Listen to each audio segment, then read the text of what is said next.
Welcome in to DC On Screen, episode 175. I am your host, David C. Robertson. This is my co-host, Jason Goss. Hey. Today we're going to get super spoilery on The Flash 221, The Runaway Dinosaur 2 recap. And I'm going to try to recap. I wrote this recap while understanding that I may not understand the episode. Let's dig in. Go for it. Let's give it a go. Barry finds himself in the Speed Force talking to loved ones, past and present. Or I should say the Speed Force guised as his loved ones. Talking to creatures that he recognizes from an omnipresent Speed Forcean thing. I don't know. There he fights to understand the reasoning behind his inability to catch a phantom speedster who holds the key to unlock his powers. Meanwhile, the S.T.A.R Labs gang struggles with a zombified Girder and tries to find a way to get Barry home while caring for Jessie, who remains in a coma from her encounter with the particle accelerator shockwave. Barry learns that his guilt over not saving his mother is psychologically hindering his speed, and Iris helps Barry break the barriers between dimensions and brings him back home where he defeats Girder. Also, Henry is sticking around, which is worrisome, as Zoom has a whole mess of metahumans from Earth 2 ready and willing to conquer Earth 1. That sound about right? That's it. Oh my lord. Well, you know, in the comics, let me just say, in the comics, while the Speed Force does exist at the beginning and end of time, Barry is the Speed Force. It was created when he became the Flash. I've seen the retrofitted or at least versions. In one version of it. Yeah, I've seen a lot more of the retrofitted versions. And by the way, we had this one. We called Speed Force Heaven. I'm sure along with many other people, but I like being right every once in a while. Right. But yeah, I've seen it more as like a Speed Force Heaven kind of thing now. It's a place you get there, and you very few people had the willpower and the strength to actually leave it. Like Wally's pretty famous in a few versions because he actually got out of there of his own volition. This is like where they found. This is where they found Jay Garrick and Max Mercury in the comics. Yeah, and because they had been stuck in there. Yeah, Johnny Quick was in there too. It also doubles as when they were trying to get Superboy Prime through when they tried to trap him in the Speed Force in one of the crises, and I never can remember. Poor little Bart Flash is pushing with all he's got because I think it's Garrick. I forget who. One of them can't run any faster. Anyway, so poor little Bart though is pushing with everything he's got, and he can't quite do it. And he gets to the cusp of it, like he's got his back against the wall kind of thing. And out of the Speed Force pops, I think, Max Mercury. I want to say Jay Garrick. He may also be the person that was behind. I'm not sure. And Johnny Quick, who were all in the Speed Force waiting, and they kind of pull him in. It's pretty great, actually. It's pretty great. For just that one little minute, Bart was the fastest man alive. Yeah. So the Speed Force, the real reason I think this is here, well, this is for two reasons, I think. I think, one, Barry has to get over choosing to let his mother die. Yeah. And this is a pretty good way of doing that. You know the coolest thing about this episode, though, was, seeing Nora back, which, by the way, did this count as an exception to seeing Nora again for you? Because you said you didn't want to see her anymore, but this was a good scene. I cried. Yeah. I was okay with it. I did too. When she said "Run, Barry, run," I almost died a little. I lost it. But yeah, the really neat part about this episode was Kevin Smith got to direct the episode, the exact relationship that he blubbered over. Like he got to direct the thing that he released that footage of himself just crying, like we were, frankly. I feel you, Kevin. But he, this is the comeuppance to that entire scene, the one that he released on it. That was so cool. Yeah, that was cool. But number two, though, I think they might wind up using that Speed Force to trap Zoom. Hopefully. Maybe it is a Chekhov's gun, right?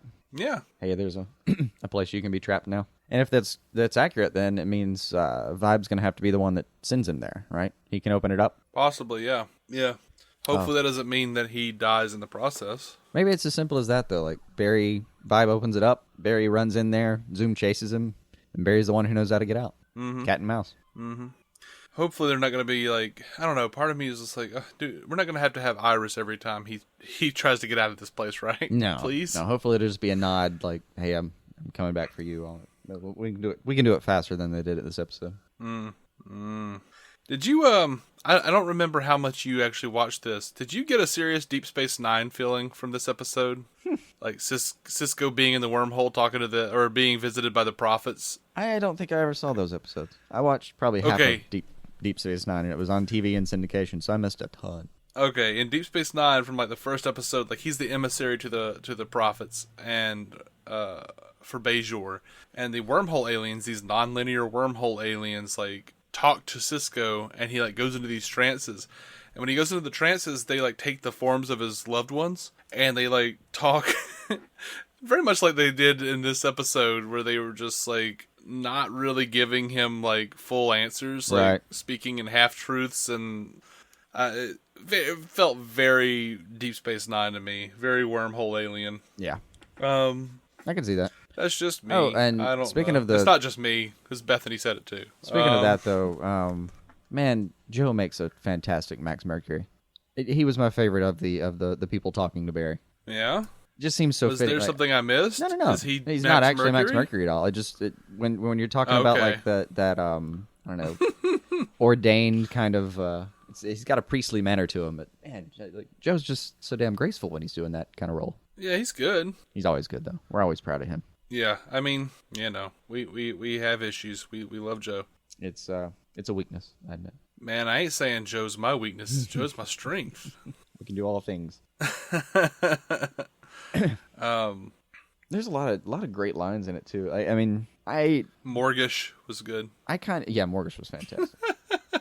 Oh, and just Cisco endlessly cracks us up. Like, even when he says something about like this is Barry's X-File, I kind of thought, okay, great and on, and then turns around, a zombie for real? Yeah.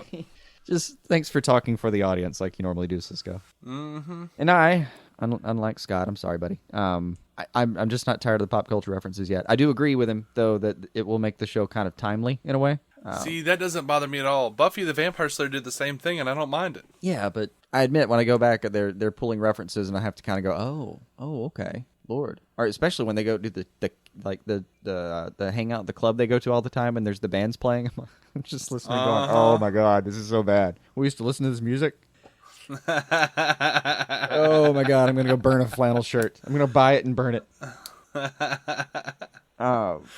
Hey, I don't know. I don't have an answer to that. This is probably right, but my favorite of this week, though, easily was, is iZombie still behind you?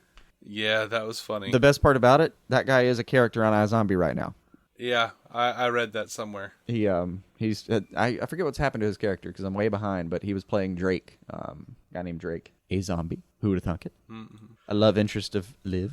But see, I think the pop culture references are mostly geeky in nature. I don't think that's going to be an issue. Since it's in a pocket of geek, you might survive. I absolutely think it might. Like, I feel like it's a nice touchstone for us. Like, where we can go back and, like, if we want to know... I mean, I'll be fine. If we were doing. If it's 15 years from now, and I go back and go, I'm going to go sit down and watch The Flash again. That was a good show. I'll still know all the references. Well, yeah. But I was here for the first time. It's the Harry Potter, the Game of Thrones, and look at how long Harry Potter's been going on. I mean, how do you not make... It's an icon now. How do you not make references to it? Yeah, I know. It's kind of blanketed a couple of generations at this point. I know. Did you enjoy seeing Muse? I did not. Really? I liked his bit where he was like, "My mom's car." Yeah. But it bugged the hell out of me that he was like, "This the Big Billy Burger in Starling City." I'm like, "It's Star City. I thought you watched these shows, Muse." Right. I know. It's Star City. That was. I shouldn't be so picky. I shouldn't be so picky. But it's the same way as like how they made that crack about Speedy and calling Speedy Roy. I know. But in The Flash accidentally. There was there's actually a lot more truth to it than anything. It actually is kind of more strange that an entire city of presumably a few million people all got on board and renamed themselves very quickly. In a way, it makes more sense that somebody slips up and calls it Starling every now and then. And that's the headcanon that I have to use to make it work. I was glad to see it. I assume it was said that he had two roles and that one of them he actually got put on a costume, and that was the one that really got to him because he got to be a character. I guess I'm assuming that's the big shot at the end, right? Mm-hmm. Which, by the way, I'm sure you could freeze frame that all day, but I have no idea who was in that audience. Me either. I have no idea. I actually looked for it. Like, I couldn't recognize anybody, and I was like, well, I want to know. And I went and nobody was saying anything. I was like, okay. Reddit One person said they saw Laurel in there. Oh, Lord. One person said they saw Black Siren in there. And I couldn't find her. I really, like, where's Waldo? You could spend like a year studying a freeze frame of that crowd. And still probably figure out only half of it. They'll tell us when the time comes, I assume, thankfully. I saw a guy wearing a giant metal suit. It looked like a gangster suit, but it was made of metal. Yeah. And I laughed really hard when I saw it because it looked like a character from The Tick or something. Right. Which I'm okay with. Let's do that. Like there's okay. there's a purple haired girl, and there's a guy that looks like he's got a flaming stick, and yeah, there's the weird gangster, and then there's a guy with red eyes. I don't know, man. I don't know who any of these people are. There's one girl that just inexplicably has a white outfit on with white eyebrows. Uh-huh. It looks like white eyebrows and a red glove, and nothing else happening. It looks like she accidentally. Honestly, it looks like the bad guy from Agent Carter hopped onto the wrong set for a second. Let us bow our heads momentarily for Agent Carter. Yeah, that sucks. Hopefully they'll wrap up the big cliffhanger on some other movie. Yeah, that is the beauty of that kind of outfit. Is that since they're talking about the past, they can wrap anything up they want in the future. Mm-hmm. Yeah. Don't know who a damn person on that screen is, and I don't see Laurel any damn where. There's somebody that looks a lot like Laurel, but it's not Laurel at all. So you know what? Iris was a lot of fun this episode. I'm down with her and Barry, man. I'm down with it. Yeah. Step into destiny, guys. Wait. All right, there is one person who looks like that might be Laurel. I take it back. On the far right, near the girl with the pink hair, who inexplicably doesn't like crowds. One floating guy. I don't know. Looks like Ion or some shit. So, I guess we should. I think Scorpion's down there somewhere. Okay, I'm gonna stop talking about this. Sorry. Yeah, it's so confusing. Yeah, I don't know. All right, carry on. Yeah, I'm gonna hop over to some of the stuff Scott was saying real quick. He says the Speed Force chose Barry to be the Flash because he is the Flash. We're taking a hard turn into existentialism. That was fair, but it kind of worked for me. Well, it did for me too, especially if the Speed Force was created by Barry and is Barry. Yeah, that gets a little timey-wimey though. That yet? Yeah, I mean, he says that sour look of disapproval on Joe's face after hearing Iris's plan to be bait might be the best face ever. Yeah, agreed. That was good. Also, the bit with him in the coffee mug was fantastic. He just keeps I gave you that mug. He just I know. He just keeps pulling on his little test out on Wally, and I want Wally to pass one of those tests. For God's sake, let him catch that cup. I do too. I need this show. I need this too. I know I'm asking for a lot, but. So Scott thought the speedster in the Speed Force was the Black Racer. He says, "What a shock! Guess. My prediction." Yeah, he says, "What a shock! My prediction was wrong. It was not the Black Racer he needed to catch. It was his confidence. Mm-hmm. The show was apparently too predictable for me." We should just start a little segment with some nice acoustic guitar that calls Thoughts from Scott. And now it's time for Thoughts from Scott. Right. He says, I understand the concept of an episode where the hero is on another plane of existence, learning to coming to terms with whatever's going on in his mind. What I don't like is when that situation is presented with vague or obtuse dialogue that does not clearly spell out the mental struggle that they are trying to portray. I mean, I think I understand what Barry is learning, but I'm not completely certain, and I want to be completely certain. This is being set up and presented as a major emotional turning point for our main character, and I should not be required to write headcanon for something like this.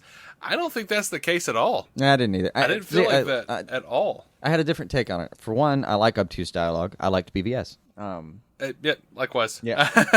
I kind of like it when they do that. I don't necessarily, don't get me wrong, sometimes spelling it out's great, but what they did this episode, the simple things, he knows every word of that freaking children's book. I started breaking, the throat clamped up real quick when he started talking. And, him catching himself, man, I could barely tell it was Barry. My eyes were so full of wet. I was breaking. I was completely breaking. None of that caught me off guard because the scene was just so damn touching. Yeah.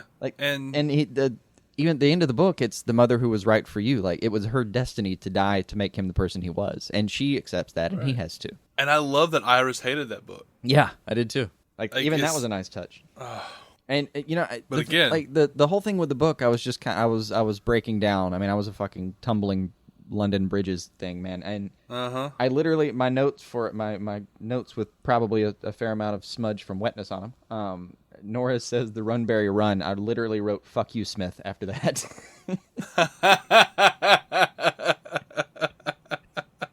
Damn you, man! It's not fair. I was barely holding it together. You bring me that? Shit, good job. But they bring you that, and yeah, Scott says it's very polite of Zombie Girder to hold off on punching the door so as to allow the S.T.A.R Labs posse to have a tense emotional moment preparing to summon Barry home. Yeah. Yeah, I but agree. you know what? I don't care. I don't care. Hey, you did get this. It was you good. did get one of the great Cisco lines. Hey, I'm glad you're back because we're about to die. Yeah. See, it was a nice emotional, it was like a nice beat to like forget about that for just a second. Yeah. And I don't think that he was actually stopping beating down the door. I think it was one of those where like they focus pull, if you can do so, focus pull on audio. Mm-hmm. Like they're focus pulling on audio. They're like, yeah, we don't have to hear him banging on the door. We know he's there. We know he's there. Just calm down. It's like when you have characters walk into a party. I can't hear anybody when I'm in a party. Like, I don't know what my friends are saying or anything, but in a TV show, they're all speaking at normal volumes while there is purportedly loud music blasting. Right. There's a band. You can see the band in the background, but you can hear everything everyone's saying. Absolutely. Yeah. No, I mean, and I completely agreed on like that door being as strong as the plot required. Like when he shows up at the door the first time, he's almost putting his hand through the damn thing, and then like the first few hits, it looks like he's gonna knock it down in like 10 seconds, and then it takes him like 45 minutes ish, we'll call it. He might have gotten weak, looked around for another door. Maybe that's the headcanon we need. He's a zombie. He's an idiot. He hit that door for a minute, and then he went off and hit another door to see if that was the right one. And the guy wasn't that smart to begin with, if I remember correctly. He was not. So he was not. He was not Barry's favorite person. I loved Barry waking Jesse up with that little bolt of lightning, little bzz. I don't know if that was him transferring Speed Force. I'm hoping that. Yeah. And the Speed Force apparently kind of told him that would work for some reason. It's all very vague. That's where I did start agreeing with Scott about like that's way too vague. I want to know exactly what happened right now. I don't. I mean, they're gonna. I kind of don't. They've got 2 more episodes to tell me. I'm assuming they're gonna give us that reasoning. Yeah. But I hate to say it, but I kind of like the idea of it being almost like, I'll put it this way. I like the idea that you can explain it with science, and that like someone like Cisco or Wells could explain it with science. But I like that it's almost. I like that it could be construed as magic, because Cisco says, "Are you like magic now?" And yeah, that was a really funny line. Of course it is. But we're talking about the Speed Force. Max Mercury created a church around the Speed Force. Yeah, it has properties that are. I like the supernatural properties of the Speed Force. Kind of divine in ways, yeah. I really enjoy that. And you know I think the part that sold me on plot. it, though? If anything, what sold me on it was it was kind of a little bit corny, but of all the people in that room, Harry just going, Speed Force, call it a day, Speed Force. Mm-hmm. We don't need to science this up anymore. My daughter's back. Speed Force, he's God now. I don't care. Whatever. It's fine. Very worried about Henry sticking around. I'm with Scott. Scott thinks he's going to die now. Scott's got this one too, yeah. Yeah. If he's wrong, we're going down with him this time. Yeah. Now, here's something that almost got me more than Run, Barry, Run from his mom. When Barry says to Iris, "The truth is, you are everything to me, and the sound of your voice will always bring me home." Yeah. Shit. Yeah. That was a lot. I mean, I had just finally kind of gotten it back together. Yeah, that was rough. But they didn't let you hang out there too long. No, they didn't. I mean, you go right back to at this. I mean, apparently Hunter's just given up on his relationship with Caitlin wholesale. What did he say? Like, chase me or die? I forget the ultimatum he gave her. I was still too weepy to really remember things correctly. But he told her, he's like, look, this is simplified. Look, bitch, you betrayed me, so we're gonna do this. I'm gonna go out here and talk to these fools. When I come back, if you're gone, we done. If you're still here, you won't die with your friends, but you with me now. Right. So, and it's kind of a silly ultimatum, because if she's not in the room, she can't have made it more than like 2 blocks. She'd be dead in a heartbeat. Mm-hmm. Like, if her foot was in the like above the ground in the middle of a step, and he came back to the room and realized that she was gone, her foot would not make it to the end of that step before he found her in that like 3-block radius. I think it would. He loves her. That's Not why anymore. he's giving her the ultimate. That's why he's giving her the ultimatum in the first place. He kind of. I think he's at the point now where he loves her, but only with a certain amount of leash. Yes, but he still loves her. Otherwise, he wouldn't be giving her the ultimatum in the first place. I mean, yeah, her neck's still attached and Yeah, she betrayed him. not rubbery. So If he didn't love her, she would be dead. yeah, I think that's what they're expecting us to believe. at least he loves her enough to give her a chance. But anyway, Yeah, I think he'd let her get back to her friends before, because he wants her to see. actually, that's a good point. kill Knowing her. him, he would let her get all the way back and then kill all of them in front of her, Yeah, and then give her a "thanks for leading me to him" speech or something. I mean, he knows where they are. He can get right to them. Yeah. So, one more bit that I loved, just deeply. Barry's back. Hey, we're about to die. All that stuff. Anyway, so Harry and Cisco are sitting there trying to explain what's been going down for a minute. Their chemistry, their rapport during that scene it was phenomenal. It was wonderful. Amazing. That like they're finally, and they've had kind of a hostile relationship the whole season. Now we're to the point where like they're completely in sync. They were so much fun. Yeah, it was. I very finishing much each want other's Harry sentences to and stay. stuff. Yeah. I don't want Harry to go any damn where. No, I'll take another version of Harry if I have to, but this one's gotten to be so much fun. See, I like this version of Harry so much now that I don't want another version of Harry. Like, Right. I'll take another version of Harry somewhere along the line. I mean, whatever you got to do, as long as Kavanaugh's doing it, I'll play. But Yeah, I mean, have him do double duty. Whatever. he's done it We this can have season. two Wells. I'll take two Wells at the same time. I just don't want to get rid of Harry. Right. I want E2 Harrison Wells, played by Tom Cavanaugh. Absolutely. That's what I want. I think that's all I've got on this episode of The Flash. I thought it was a phenomenal episode. Really a lot of fun. I even like the zombie Ton of heart. storyline. Yeah, zombie was fun. Everything with Barry was heart. It was and there's always enough spectacle in The Flash. They always have good visuals. Yeah, it was good. It was good. So yeah. Big episode, really good. Smith very didn't well disappoint done. anybody. Smith. Very well done, Smith. You bastard. Right? So, anyway, thank you guys for listening to DC On Screen. You can find every episode on DCOnScreen.com. Be sure to subscribe to us on iTunes, Stitcher, or wherever pods be caught. We are proud members of the Giant Size Team Up Network, GiantSizeTeamUp.com. Check out the other awesome shows on the network, including our sister show, the Marvel Cinematic Universe Podcast, hosted by our friends Matt Carroll and Jeff Randall.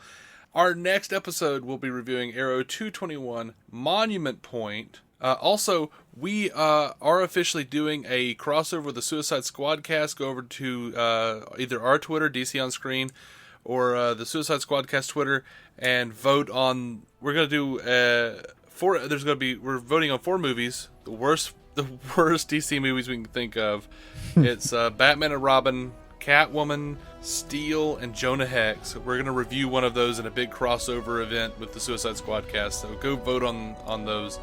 It'll be up for a couple more days. Yeah. Until then, though, until Monument Point, keep some DC on your screen.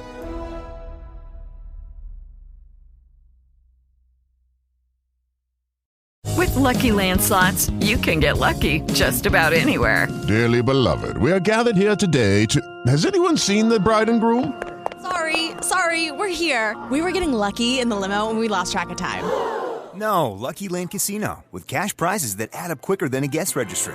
In that case, I pronounce you lucky. Play for free at LuckyLandSlots.com. Daily bonuses are waiting. No purchase necessary. Void where prohibited by law. 18+. Terms and conditions apply. See website for details.